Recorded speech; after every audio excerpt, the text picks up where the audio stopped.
Hello everyone, I hope you all are studying well. In this video, I will be starting chapter 4, that is business services. So let's begin. This chapter is majorly divided into 6 parts, that is meaning and types of business services, then banking as a business service, then the types of bank account, banking services, e-banking and insurance. There are more types of business services, but they have been deleted from our syllabus, so will not be studying those. So let's start one by one. ये बात हम सब जानते हैं कि जो भी goods produce किए जाते हैं वो राइट टाइम पे प्रोड्यूस होने चाहिए, वरना उनका स्कैरसिटी हो जाता है। लेकिन एट द सेम टाइम ये भी बहुत इंपॉर्टेंट है कि जो गुड्स कंपनीज प्रोड्यूस कर रही है वो कस्टमर्स को अवेलेबल हो सही टाइम पे, जब उनको उनकी जरूरत है तब वो गुड्स उनको अवेलेबल होने चाहिए। और ये जो पूरा सिस्टम है ये रन कर पाता है because of business services. So basically business services help करता है गुड्स को अवेलेबल होने के लिए कस्टमर्स की नीड के अकॉर्डिंग। तो अब हम इस चैप्टर में बिजनेस सर्विसेज के बारे में सब कुछ पढ़ेंगे। अब हम पढ़ेंगे कि आखिर बिजनेस सर्विसेज होती क्या है। बिजनेस सर्विसेज वो सर्विसेज होती है जो कि बिजनेस एंटरप्राइजेज यूज करती हैं टू कंडक्ट देयर एक्टिविटीज। जो भी उन लोगों की डेली बिजनेस एक्टिविटीज होती है उनको कंडक्ट करने के लिए उनको जिन भी सर्विसेज की रिक्वायरमेंट होती है हम उन्हें बिजनेस सर्विसेज कहते हैं। जैसे कि banking, insurance, communication, transportation, warehousing, ये सब उन लोगों को डेली नीड होती है। इनके बिना वो लोग अपने बिजनेस को स्मूथली कंडक्ट नहीं कर सकते, तो ये सब बिजनेस सर्विसेज कहलाती हैं।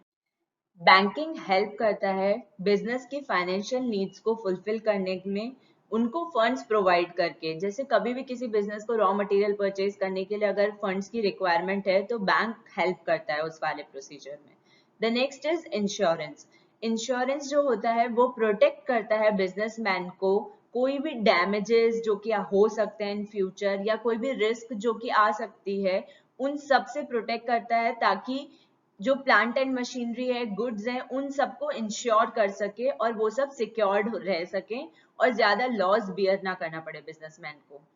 Next is communication. Communication help करता है कि कस्टमर्स या फिर जो पोटेंशियल यूजर्स हैं गुड्स के, उनको पता पड़े कि कब गुड्स अवेलेबल होगा और क्या क्या उस गुड्स की यूटिलिटी है। जो भी चीज बिजनेसमैन बना रहा है वो कब तक उनको मिलेगी और क्या उनके काम आएगी कि नहीं आएगी, ये सब कम्युनिकेशन हेल्प करता है। Next is transportation. ट्रांसपोर्टेशन जो होता है वो एक जगह से दूसरी जगह को गुड्स कैरी करने में हेल्प करता है। जो रॉ मटेरियल होते हैं, जो फिनिश गुड होते हैं, उनको फैक्ट्री से कंज्यूमर तक पहुंचाने में हेल्प करता है। और लास्ट है वेयर हाउसिंग। वेयर हाउसिंग जो होता है वो काम आता है ताकि वो गुड्स को स्टोर किया जा सके अच्छे से।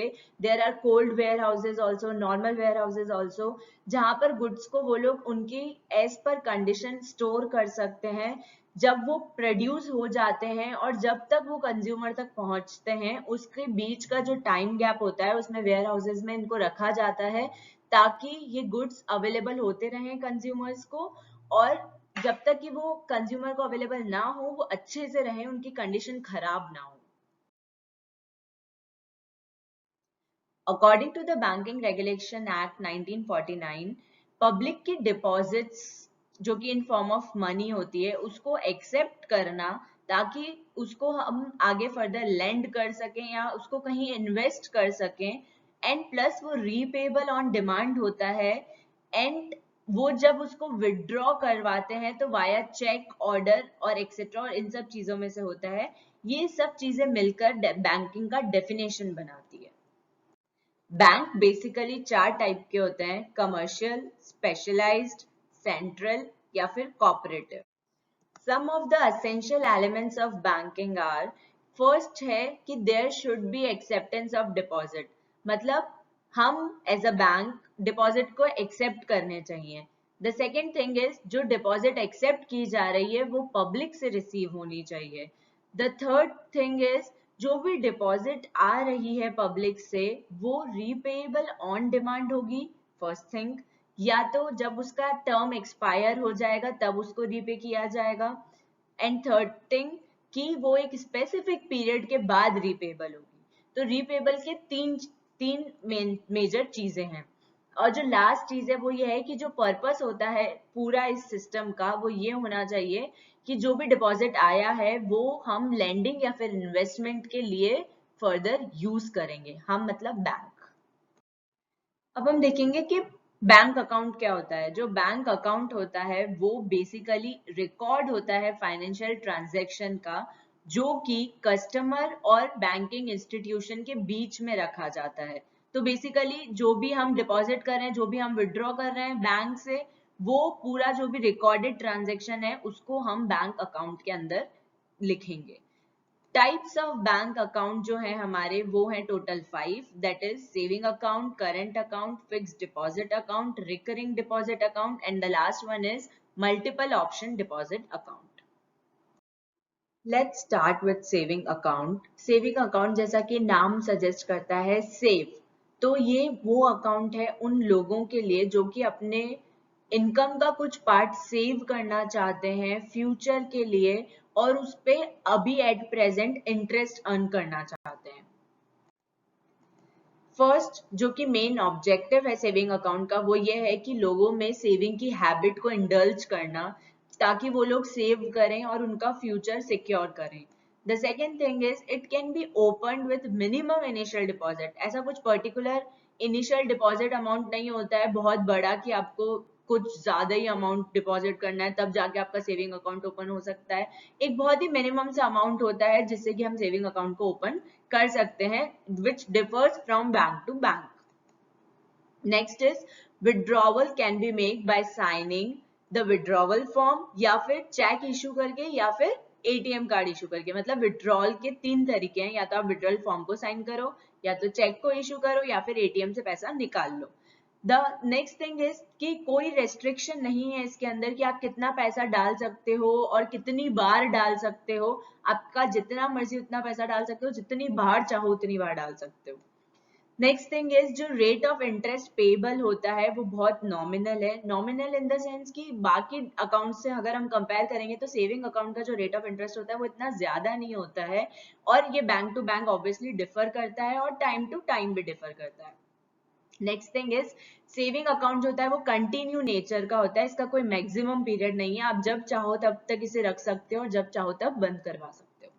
कुछ बेनिफिट्स जो कि सेविंग अकाउंट के होते हैं, जो फर्स्ट है वो है कि ये सेविंग की हैबिट प्रमोट करता है लोगों के अंदर, ताकि लोग सेव करें और उनका फ्यूचर सिक्योर करें। The second important thing about saving account is कि ये डिपॉजिटर को अलाउ करता है कि आप अपने जो भी पेमेंट्स है वो चेक से भी कर सकते हो। अब तक कैश में ही करने पड़ रहे थे, लेकिन अब आप चेक से भी कर पाओगे क्योंकि आपका सेविंग अकाउंट है। The next thing is it helps depositor कि वो एक इनकम अर्न करे by the way of interest. जो भी पैसा वो डिपॉजिट करता है उस पर एक एक्स्ट्रा इनकम उसको मिलता है जो कि बैंक देता है इंटरेस्ट के फॉर्म के अंदर। द लास्ट थिंग इज कि बहुत सारी सर्विसेज होती है जो कि एक सेविंग अकाउंट होल्डर को बैंक प्रोवाइड करती है, जैसे कि विड्रॉवल का बेनिफिट, डिपॉजिट का बेनिफिट, ये सब चीजें उसको प्रोवाइड की जाती है। The next account is current account. Current account वो लोग ओपन करते हैं जिन लोगों का बैंक्स के साथ डेली ट्रांजेक्शन होता है, वो भी काफी नंबर में। मतलब there is a number of regular transaction with bank, दोनों ही चीजों का, डिपॉजिट का भी और विड्रॉवल का भी।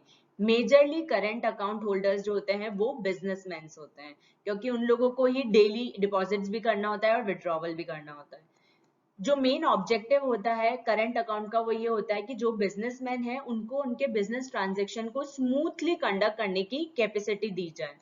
द नेक्स्ट थिंग इज जो भी विड्रॉवल और डिपॉजिट होता है वो कितने भी अमाउंट का कभी भी करवा सकते हैं बिना किसी नोटिस दिए हुए, पहले प्रायर नोटिस के। कोई रेस्ट्रिक्शन नहीं है on the number of amount of deposit and withdrawals. Interest जो होता है इस अकाउंट पे नहीं किया जाता है। जो भी पैसा पड़ा है वो करंट अकाउंट में अगर है तो उस पर कुछ भी इंटरेस्ट चार्ज नहीं करेगी। द नेक्स्ट थिंग इज ये भी कंटिन्यू नेचर का होता है, इसका कोई फिक्स पीरियड नहीं है, आप इसको जब तक चाहें तब तक रख सकते हैं। और जो लास्ट बात है वो ये है कि करंट अकाउंट को हम डिमांड डिपॉजिट अकाउंट के नाम से भी जानते हैं। अब हम देखेंगे करंट अकाउंट के बेनिफिट्स। जो फर्स्ट बेनिफिट है वो यही है कि ये अलाउ करती है बिजनेसमैन को कि आप अपने बिजनेस ट्रांजैक्शंस को बिना किसी रोक टोक के स्मूथली कंडक्ट कराओ। द नेक्स्ट थिंग इज आप डायरेक्ट पेमेंट कर सकते हो अपने क्रेडिटर्स को with the help of cheque. The third thing is कि बैंक जो होता है वो कई बार on behalf of customers collect कर लेता है पैसा और क्रेडिट भी कर देता है बिजनेसमैन के अकाउंट में। ओवरड्राफ्ट की फैसिलिटीज दी जाती है जो भी अकाउंट होल्डर्स होते हैं उनको। तो बेसिकली अगर आपका करंट अकाउंट है और आपके अकाउंट में पैसा कम है तो आप बैंक से ओवरड्राफ्ट की फैसिलिटी अवेल कर सकते हो according to your credit worthiness. The next thing is कि क्रेडिट वर्दीनेस जो होती है अकाउंट होल्डर की, मतलब कि वो कितना पैसा मार्केट में उठा सकता है, वो रिवील कर दी जाती है जो भी क्रेडिटर्स और लेंडर्स होते हैं बिजनेसमैन के उनको। तो ये सारे थे हमारे बेनिफिट करंट अकाउंट। अब जो हमारा third type of bank account है वो है फिक्स्ड डिपॉजिट अकाउंट।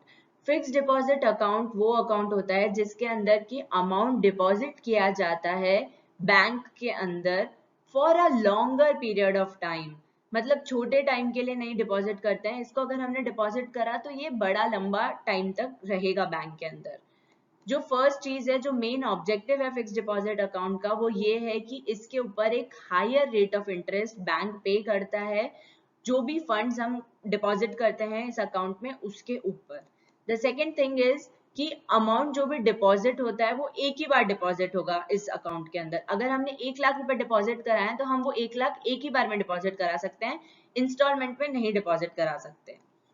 जो नेक्स्ट चीज है वो ये है कि जो पीरियड होता है फिक्स डिपॉजिट का वो डिटरमाइंड होता है, डिफाइंड होता है। वो रेंज करता है 15 दिन minimum, 10 years maximum. The next thing is deposit जो होता है वो हाई रेट ऑफ इंटरेस्ट उसको दिया जाता है वाया बैंक। जो भी रेट ऑफ इंटरेस्ट होता है वो अमाउंट के हिसाब से वेरी किया जाएगा, पीरियड के हिसाब से, मतलब क्या टाइम चल रहा है उस वक्त, क्या टाइम है उसके हिसाब से वेरी किया जाएगा, और बैंक टू बैंक वो तो ऑफकोर्स वेरी होगा ही होगा। जो नेक्स्ट चीज है वो ये है कि जो भी मनी डिपॉजिट किया जाता है इस अकाउंट के अंदर वो रीपेएबल होगा after the expiry of that specified period. जितने टाइम के लिए आप उसको डिपॉजिट कराओगे उसके बाद। हाउएवर जब अगर कोई इमरजेंसी होगी तो आप उसको प्री मैच्योर विड्रॉ करवा सकते हो, लेकिन उसके अंदर जो आपको लॉस होगा वो ये होगा कि जो भी बहुत सारा हमको इंटरेस्ट मिल रहा था हमको उसमें से कुछ इंटरेस्ट फॉरगो करना पड़ेगा। जो लास्ट चीज है वो ये है कि हम इसको टर्म डिपॉजिट और टाइम डिपॉजिट अकाउंट के नाम से भी जानते हैं। अब हम देखेंगे कि ऐसे अकाउंट का जो कि फिक्स डिपॉजिट अकाउंट है उसका बेनिफिट क्या है। जो पहला बेनिफिट है वो ये है कि हमारा जो सेविंग अकाउंट था वो भी सेविंग हैबिट को इंडल्ज करता था लोगों के अंदर, लेकिन फिक्स डिपॉजिट अकाउंट जो होता है वो एक लॉन्गर पीरियड के लिए सेविंग को एनकरेज करता है और एनेबल करता है डिपॉजिटर को कि वो high rate of interest as a income earn करें उस अकाउंट से। द सेकेंड थिंग इज कि डिपॉजिटर को लोन फैसिलिटी मिल सकती है on the basis of fix deposit account.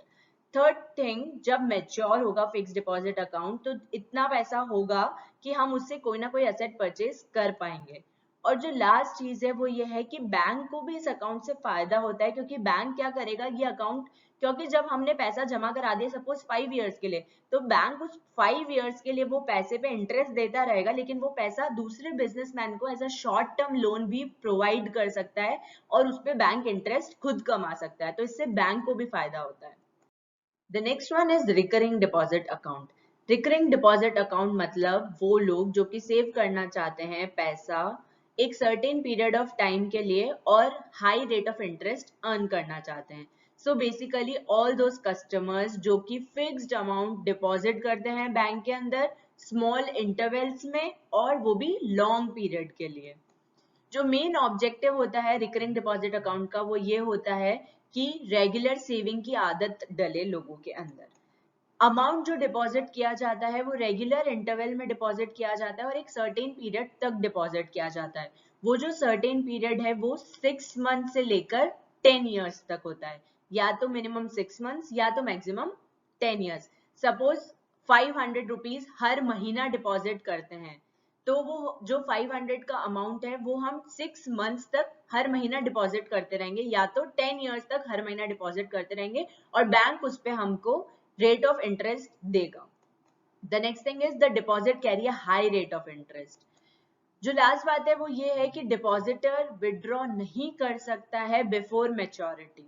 अब तक हमने देखा था कि विड्रॉ कर सकते हैं, लेकिन रिकरिंग डिपॉजिट अकाउंट में वो जब तक ये मैच्योरिटी नहीं आती है तब तक उसको विड्रॉ नहीं कर सकता है, लेकिन उस अकाउंट के ऊपर वो लोन ले सकता है और उसको अकाउंट को क्लोज भी कर सकता है वो जब चाहे। Benefits of recurring deposit account, जो कि फर्स्ट है वो है कि ये रेगुलर सेविंग का हैबिट डालता है। आपके अंदर हैबिट आता है कि आपको हर महीना 500 रुपए डिपॉजिट करना है, तो ये एक अच्छा हैबिट है जो कि कस्टमर्स या फिर जो कि लोगों के अंदर इंडल्ज होती है। The second thing is account holder को लोन फैसिलिटी भी मिल सकती है। जो बैंक होता है वो इस अमाउंट को यूटिलाइज करता है by granting short term loan to businessman, plus जो बैंक होता है वो इस अमाउंट को प्रॉफिटेबल एरियाज में फर्दर इन्वेस्ट भी कर सकता है। तो बैंक के लिए 2 फायदे हैं और अपने लिए 2 फायदे हैं। अब जो हमारा last and final fifth type of bank account है वो है multiple option deposit account. As the name suggest multiple option मतलब ये 2 जन से मिलके बना है, तो वो 2 कौन से अकाउंट है? सेविंग अकाउंट और फिक्स डिपॉजिट अकाउंट। तो multiple option deposit account basically वो अकाउंट है जो इंटरलिंक करता है सेविंग अकाउंट को फिक्स डिपॉजिट अकाउंट से। और जो भी अमाउंट होता है सेविंग अकाउंट के अंदर जो कि एक फिक्स प्री डिटरमाइंड अमाउंट से ज्यादा होता है, वो ऑटोमेटिकली फिक्स डिपॉजिट अकाउंट के अंदर चला जाता है और इसको हम ऑटो स्वीप फैसिलिटी बोलते हैं। अब जो मेन बात है वो ये है, द फर्स्ट थिंग इज जो अकाउंट होल्डर होगा उसको पहले एक थ्रेशोल्ड लिमिट सेट करनी पड़ेगी जहां तक कि पैसा कैश में रहेगा सेविंग अकाउंट के अंदर, और उसके ऊपर अगर कुछ भी पैसा होता है तो वो ऑटोमेटिकली कन्वर्ट होके फिक्स्ड डिपॉजिट में चला जाएगा। फॉर एग्जाम्पल अगर हमारे मल्टीपल ऑप्शन डिपॉजिट अकाउंट के अंदर 1 लाख रुपीज हैं और हमने हमारी थ्रेशोल्ड लिमिट को 40,000 सेट कर रखा है, तो 40,000 तक का पैसा सेविंग अकाउंट में कैश में रहेगा, लेकिन उसके ऊपर का जितना भी पैसा है जो कि है 60,000, वो 60,000 ऑटोमेटिकली फिक्स्ड डिपॉजिट अकाउंट में चला जाएगा। अब जो नेक्स्ट बात है वो ये है कि जब अकाउंट होल्डर को विड्रॉ करना होगा मनी, या तो एटीएम से या तो चेक से या फिर किसी भी ऑप्शन से, तो वो क्या करेगा? अगर सपोज करो उसको विड्रॉ करना है 50,000 रुपीज, लेकिन अब कैश में तो उसके पास 40,000 ही है जो कि सेविंग अकाउंट में है, तो बचा हुआ जो 10,000 है वो ऑटोमेटिकली फिक्स डिपॉजिट से हटकर और उसको विड्रॉ कर लेंगे और फिक्स डिपॉजिट में अब 50,000 ही रिमेनिंग रह जाएगा। इस चीज को हम कहते हैं स्वीप आउट या फिर रिवर्स स्वीप। सो गाइस, हमने chapter 4 that is business services का फर्स्ट पार्ट कंप्लीट किया, जिसके अंदर की हमने बिजनेस सर्विसेज का मतलब और उसके टाइप्स को देखा था, प्लस हमने देखा कि बैंकिंग का मतलब क्या होता है और what are the types of bank, plus उनके क्या क्या बेनिफिट्स होते हैं। अब जो हमारा नेक्स्ट पार्ट आएगा उसके अंदर हम बैंकिंग सर्विसेज के बारे में पढ़ेंगे और देखेंगे कि e banking that is electronic banking क्या होता है और उसके क्या फायदे होते हैं। So guys, till then, stay tuned and please like, share and subscribe to our channel. See you soon. Bye bye.